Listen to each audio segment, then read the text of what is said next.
ఈరోజు మా ధనుర్మాస వ్రతంలో 16వ రోజు పాసురానుసంధానం చేసి తదర్థాన్ని భావిద్దాం. నాయగనాయ నింద్ర నందగోపనుడయ కోయిల్ కాప్పానే கொடித்தோன்றும் தோரண வாசல் காப்பானே மணிக்கதவந்தாள் திறவாய் ஆயர் சிறுமியரோ முக்கு அரை பறை மாயன் மணிவண்ணன் நென்னலேவாய் நேரிந்தான் தூயோமாய் வந்தும் தூலெழப்பாடுவான் வாயால் முன்னம் முன்னம் மாத்தாதே அம்மா நீ நேச நிலை కదவும் నీకేలోరెంబావాయ్. ఈ 10 గోపికలని ప్రక్కన పెట్టుకొని అందరూ కలిసి నందగోప భవనానికి చేరారనమాట. నందమహారాజుకి కృష్ణ భగవానుడు ఒక మాట చెప్పేట. ఏమనంటే, ఆ నందమహారాజు ఎంత గొప్పవాడంటే అందరి ఇళ్ళు ఆయనకి సమానంగానే ఉండేవి. ఒకరు ఎక్కువ ఒకరు తక్కువ అన్నట్టు లేకుండా ఆ నందగోప వ్రజంలో అందరినీ తనంత గొప్పవాళ్ళుగా తీర్చిదిద్దినట్టున్నాడు నందుడు. అయితే కృష్ణుడు అన్నట్టు ఎవరైనా నిన్ను కలవాలని, నందరాజుని కలవాలని వస్తే వాళ్ళకి తెలియాలి కదా, కనుక ఒక ధ్వజం పెట్టమని ఒక పెద్ద ధ్వజాన్ని అందరికీ గుర్తుగా ఒక పెద్ద తోరణాన్ని పెట్టించేట కృష్ణ పరమాత్మ. ఆ గుర్తును పట్టుకొని అక్కడికి వెళ్ళారు వీళ్ళు. ముందుగా నందగోప భవనం బయట కాపలా ఉన్నటువంటి ఆ ద్వారపాలకుడిని ప్రార్థిస్తున్నారు. నాయగనాయ నింద్ర నందగోపనుడయ కోయిల్ కాప్పాని. నందమహారాజు యొక్క భవన కాపలాదారుగా ఉన్న ఓ నాయకుడా, మాకు నందమహారాజే కాదు ఆయనకి రక్షకుడుగా ఉండే నువ్వు కూడా గొప్పవాడివే, నాయకుడివే అంటూ కీర్తించి లోపలికి విడవమన్నారు. పంపించాడు ఆయన. మంచివాడు, వెంటనే పంపించేశాడు. లోపలికి వెళ్ళారు. కొడితోన్றுం తోరణ వాసెల్ కాప్పాని. అక్కడ ప్రధాన ద్వారపు తోరణం దగ్గర మరొక కాపలా ఉన్నాడు. రక్షణ వ్యవస్థ మరింత పటిష్టంగా ఉంది అక్కడ. ఎందుకంటే పరమాత్మ పుట్టిన తరువాత, కృష్ణ పరమాత్మ అవతరించిన తరువాత రోజు ఏదో ఒక దాని మీద ఒక అసురుడు వచ్చేవాడు. 6వ రోజు పూతన వచ్చింది విషస్తన్యం తీసుకొని. తర్వాత శకటాసురుడు, వత్సాసురుడు, కపిత్థాసురుడు, బకాసురుడు, అఘాసురుడు, తృణావర్తుడు, ఒకళ్ళ ఇద్దర రోజుకొక రాక్షసుడు ఏదో ఒక పేరుతో వస్తూ ఉండేవారు కృష్ణునికి ఏదో చెయ్యాలని. నందమహారాజు చాలా అలర్ట్గా ఉండేవాటండి. ఎంత టైట్గా అక్కడ ఉండేటువంటి ఆ రక్షణ వ్యవస్థ ఉండేదంటే ఎవరిని లోపలికి పంపించేవారు కాదు. ఏ చీమ మీదో, నల్లి మీదో, బల్లి మీదో అయినా సరే అసురశక్తి రావచ్చు అని. ఏం తెలుస్తుందండి చదివినప్పుడు మనకి, ఒకసారి ఇది విన్నప్పుడు? అంటే భగవంతుణ్ణి లేకుండా చేయాలని అసురశక్తి ఎప్పుడు ప్రవర్తిస్తుంది. లేకుండా చేయటం ఎక్కడి నుంచి? మనస్సుల్లో నుంచి అండి. భగవంతుడి పట్ల అక్కడ భౌతికంగా చూసుకుంటే భగవంతుడి విభవావతారంలో ఒక రూపంలో సాక్షాత్కరించాడు కనుక ఆయన్ని లేకుండా చేయాలని అసుర శక్తులన్నీ ఎట్లా ప్రవర్తించాయో ఈరోజు కూడా అసుర భావాలు మన మనస్సులు అనేటువంటి నందగోకులంలో కృష్ణుడి పట్ల ఉండే భక్తిని లేకుండా చేయాలని ప్రవర్తిస్తాయి. ఈవేళ మనం రకరకాల మాటలు వింటున్నప్పుడు ఆ మాటల వల్ల మనకు కూడా కృష్ణుడి మీద నమ్మకం పోయే అవకాశం ఉంటుంది కదా, ఆ మాటల వల్ల కృష్ణుడి యందు భక్తి పోయే అవకాశం ఉంటుంది కదా. ఈ భావాలే అసుర శక్తులు అంటే. ఇవి నిరంతరం ప్రయత్నిస్తుంటాయి. నిరంతరం వీటి నుంచి కృష్ణ భక్తిని కాపాడేవాడే గురువు. ఆయన నందగోప మహారాజు. ఆయన రక్షణ వ్యవస్థ అంటే జ్ఞానం అండి, సాధన. ఇవి ఒక రక్షణ వ్యవస్థగా పెట్టి నిరంతరం భగవద్భక్తిని, భగవద్వైభవాన్ని ఆయన కాపాడుతూ ఉంటాడు. ఇక్కడికి వచ్చారు వీళ్ళు. వచ్చి ఆ తోరణాన్ని పాలించేటువంటి వాడిని ప్రార్థన చేస్తున్నారు. మణికదవంతాళ్ తిరవాయ్. చూస్తానికి తలుపులన్నీ మణులతో నిండి ఉన్నాయి, మాకై మేము తెరుచుకోలేం, ఆ మణుల ద్వారములను నీవు తెరువుము అన్నాడు. ఆ ఎరుసిరుమియరో ముక్కు. మేము చాలా చిన్న పిల్లలమయ్యా, మాకేమీ తెలియదు, అమాయకులం, మేమెప్పుడు చాలా మంచివాళ్ళం, మాకేదో దురుద్దేశంతో ఇక్కడికి రాలేదంటూ వాళ్ళ నిర్దోషిత్వాన్ని అతడికి చెప్పారు ఆ ద్వారరక్షకుడికి. ఆ రై పరై, మరి ఎందుకు వచ్చారు అన్నట్టుగా చూశాడేమో. ఆ రై పరై మాయన్ మణివర్ణన్ నెన్నలే వాయనేరిందాన్. మణివర్ణుడు మహామాయావి మాట చెప్పాడు రమ్మనమని, మళ్ళీ ఇక్కడ రిసీవ్ చేసుకోవడానికి కూడా రాలేదు, ఆయన ఎక్కడో లోపల ఉన్నాడు అన్నట్టుగా మహామాయావి ఆయనయ. అట్లాగే మణివర్ణం కలిగిన వాడు, కాంతి చూస్తే రాకుండా ఎవడు ఉండలేడు, అట్లాంటి మణికాంతి కలిగినటువంటి వాడు ఆయన. మాకు పరై అనే ఒక వ్రత పరికరం ఇస్తానని నిన్ననే మాట ఇచ్చాడు, ఆయన చెప్పాడని ఇక్కడికి వచ్చాం మేమంతా. తూయో మాయి వందోం అంటే ఏదో ఒక వస్తువులు తీసుకెళ్ళడానికి వచ్చారా మీరు అంటే ఒక ఫలితం కోరుకొని వచ్చారా అన్నట్టు చూశాడేమో ఆయన. తూయో మాయి వందోం, మేము ఏవో కోరుకునేవాళ్ళం కావు, కృష్ణుణ్ణి చూడాలి, ఆయనకి మంగళం పాడాలి, ఆయనకి సేవ చేయాలనుకుని వచ్చాము, ఆయన ఇస్తానన్నాడు కాబట్టి పరై కావాలన్నాం. తూయో మాయి ఉందుం, పరిశుద్ధమైన మనస్సు. మా మనస్సుల్లో భగవంతుడి నుంచి ఏవేవో కోరుకోవాలనే భావం మాకు లేదు. భగవద్గీత కృష్ణుడు చెబుతాడండి, పరమాత్మని 4 రకాలుగా పూజించే వాళ్ళు ఉంటారట. ఆర్తో జిజ్ఞాసురర్ధార్థి జ్ఞానీచ భరతర్షభ చతుర్విధా భయంతే మాం జనా సుకృతినోర్జున అని. ఆర్తులు కష్టం వచ్చినప్పుడు భగవంతుడిని ప్రార్థన చేస్తారు వాళ్ళంతా.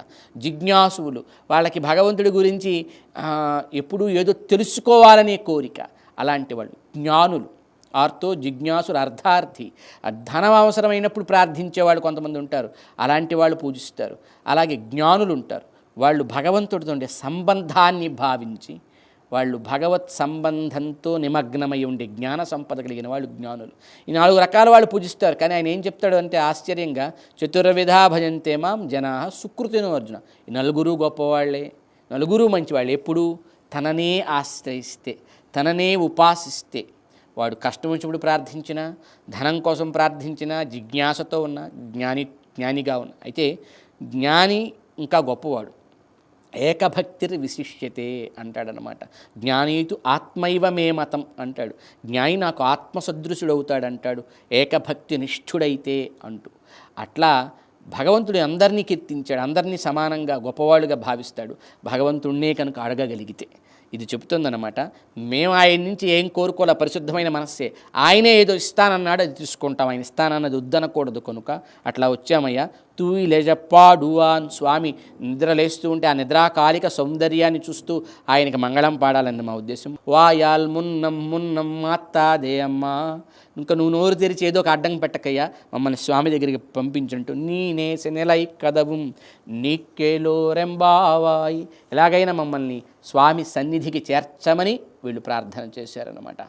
ఈ నందగోప మహారాజు నందయతి గోపయతి అని ఈయనకు ఒక అర్థం చెబుతారు. తాను నిరంతరం ఆనందిస్తూ ఉంటాడు భగవద్గుణం చేత, భగవద్భక్తి చేత. కానీ ఆనందించిన ఆనందం ఎవరి కంట పడితే, ఎవరి బారిన పడితే వాళ్ళ వల్ల దానికి ఏం మచ్చ ఏర్పడుతుందో అని దాన్ని యోగ్యులకు అందిస్తూ అయోగ్యుల నుంచి దూరం చేస్తూ గోపయతి రక్షిస్తూ ఉంటాడు. కనుక ఆయనకి నందగోపుడని పేరు అనమాట. గురువు చేసే పని ఇది. గురువు నిరంతరం భగవంతుని కాపాడుతూ భగవద్భక్తిని లేక భగవత్ సంబంధమైనటువంటి తత్వాన్ని రక్షిస్తూ దాన్ని యోగ్యులకు అందిస్తూ దాన్ని అందించిన వాళ్ళని యోగ్యులుగా మారుస్తూ సాగుతూ ఉంటాడు. అట్లాంటి ఒక ప్రక్రియ ఆ జ్ఞానులని గురువులని చేరేప్పుడు ఆయనను ఆశ్రయించిన భక్తుల ద్వారా వాళ్ళ దగ్గరికి చేరాలండి. ఎందుకు ఇదంతా ఏర్పరిచారంటే మనుషులు ఒక అహంభావం ఉంటుంది, అహంకారం ఉంటుంది. ఒక క్రమం లేకుండా ఒకటి అందితే దాన్ని గుర్తించే యోగ్యత మనిషికి ఉండదండి. మనిషి దాన్ని ఏదైనా అందుబాటులోకి వస్తే చులకనగా స్వీకరిస్తాడు. మనకు అడుగడుగున రామాయణం చూస్తే జ్ఞానుల సాంగత్యం ద్వారా మనం గురువుని కానీ భగవంతుని కానీ చేరడం కనబడుతుంది. రామాయణంలోనే రామ లక్ష్మణులు సుగ్రీవుడి దగ్గరికి వచ్చారండి. సుగ్రీవుడి దగ్గరికి రాగానే రాముడు తన కష్టం ఒకటి చెప్పాడు సుగ్రీవుడితో. అంటే తనకు కూడా భార్య దూరమై బాధపడుతున్నాడు, పాదచారి అయి ఉన్నాడు. సుగ్రీవుడు వెంటనే రాముని తనతో సమానం అనుకున్నాడండి. ఫ్రెండ్షిప్ ఎవరితో చేస్తాం? స్నేహితుడితో సమానం అనుకున్న వాడితో, మనకంటే గొప్పవాడితో శిష్యరికం చేస్తాం లేదా సేవ చేస్తాం కదా, గురువులతో పెద్దలతో. కానీ ఈయన ఏమనుకున్నాడు? రాముడికి కష్టం ఉంది, నాకు కష్టం ఉంది, నేను ఆయనకి హెల్ప్ చేయాలి, ఆయన నాకు హెల్ప్ చేస్తాడు, ఇద్దరం సమానమని భావించాడు. అంటే దేవుడు నేరుగా వస్తే ఆ వైభవం తెలియదండి. అందుకే రాముడికి ఒక మామూలు చెట్టు కొమ్మ విరిచి తాను ఒక చెట్టు కొమ్మ మీద ఆయనకు ఒక చెట్టు కొమ్మ మీద వేసి కూర్చున్నట్ట. పక్కన ఉండేటువంటి లక్ష్మణస్వామిని కనీసం ఇతను ఎవరు, నీ ప్రక్కన వచ్చాడు, నీకేమవుతాడు అని ఒకసారి మీరు కూడా కూర్చుండి అంటాం. కానీ ఈ పలకరింపులు కూడా చేయలేదు సుగ్రీవుడని మనకి వాల్మీకి రామాయణం చెబుతుంది. అది గుర్తించిన హనుమంతుడు ఓ చందనపు కొమ్మని విరిచి అది వేసి లక్ష్మణస్వామిని కూర్చుండబెట్టాడు. రాముడి భక్తుడైన లక్ష్మణుడిని గౌరవించాడు. తద్వారా అంటే భక్తులని గౌరవిస్తే భక్తుల ద్వారా జ్ఞానం మనకి సక్రమంగా అందుతుంది. దాని ద్వారా మనకి అహంకారం లేని జ్ఞానం, ప్రక్కదారులు చెడదారులు పెడ మార్గాలు తొక్కని జ్ఞానం అందుతుంది. కనుక ఆ దర్శనం ఎప్పుడూ సవ్యంగా ఉంటుంది. కనుక మణిబంధములతో మమ్మల్ని చెవులు లేదా కళ్ళు మిరుమిట్లు గొలిపేటువంటి మణులతో నిండినటువంటి ద్వారములను, ఈ అహంకార మమకారములనే ద్వారములను తొలగిస్తే మేము లోపలికి వెళ్ళి ఆ భగవత్ తత్వాన్ని ప్రకాశించే ఆ భగవద్వైభవాన్ని చూస్తాం, అందుకుంటామంటూ వీళ్ళు క్రమ పద్ధతిలో గురువుల యొక్క శిష్యులైనటువంటి భక్తులైనటువంటి గురువుల యొక్క ద్వార పాలకులైనటువంటి వీళ్లతో కూడా మర్యాదగా నడుచుకుంటూ ఆ క్రమంలో వాళ్ళని ఆ అనుగ్రహాన్ని తమపై పడేట్టు చేసుకొని వాళ్ళ ద్వారా గురువైభవాన్ని దర్శిస్తూ నందగోప భవనానికి వాళ్ళు ఈ 16వ పాసురంలో చేరారు. రేపటి నుంచి ఆ క్రమం ఎట్లా ఉంటుంది, అసలు భగవంతుడు ఎక్కడ ఉంటాడు, ఎందులో చేరి ఉంటాడు, ఎట్లా అందుతాడు, ఇది వైదికమైన ఒక పరంపర, ఒక ప్రక్రియ. మొట్టమొదటి 5 పాసురాలు తిరుప్పాయి వ్రతం 16-15 పాసురాల దాకా ఒక సగం, ఒక ఒక ఒక నాణ్యానికి ఒక వైపు లాంటిదనమాట. ఒక సగం పూర్తయింది. మొదటి ప్రక్రియ భగవత్ స్వరూపం ఏంటో మనకు తెలియాలండి. తెలిస్తే కానీ ప్రేమ రుచి కలగదు. ఎంత సౌలభ్యం, అదొక 5 పాటల్లో చెప్పి తెలిసింది మనసుకు పట్టి అది మనలో నిలబడి నిష్ఠగా మారాలి అంటే అది నిష్ఠగా మారినటువంటి మహాత్ముల సాంగత్యం కావాలి. మిగతా 10 పాటల్లో అట్లాంటి యోగ్యులని, జ్ఞానులని, గురువులని, మహనీయులని లేపి చేర్చుకొని ఇప్పుడు వాళ్ళు చేరాక మన నిష్ఠ బాగా పటిష్టమైంది కనుక ఈ దర్శన క్రమం ఎట్లా ఉంటుంది, భగవంతుని ఉపాసించాలంటే, ఒక జీవుడు తరించాలంటే మనకి వేదాల్లో బ్రహ్మ విద్యలని చెప్పబడ్డాయండి. భగవంతుని ఒక్కొక్క విద్య ద్వారా ఆయన్ని చేరవచ్చండి.